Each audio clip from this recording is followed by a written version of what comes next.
one of the things that makes radiation ineffective sometimes is this terrible fermentation. The hypoxia around the tumor makes the radiation beams less effective. So if you remove the hypoxic microenvironment, the radiation would now have a much greater opportunity to do its job. And same with chemotherapy. You know, we high dose these poor folks to the point where they're you give them enough chemo, just you're hoping to kill the tumor, but not kill the patient.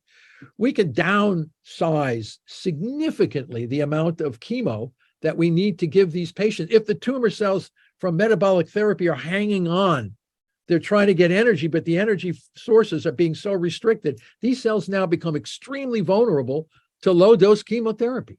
So the whole process of managing cancer flips around to be much more highly successful with much less adverse effects to the patient once you understand the fuels that these tumor cells are using to grow. And we know immunotherapy doesn't work for a lot of people because of the inflammation and acidification of the microenvironment.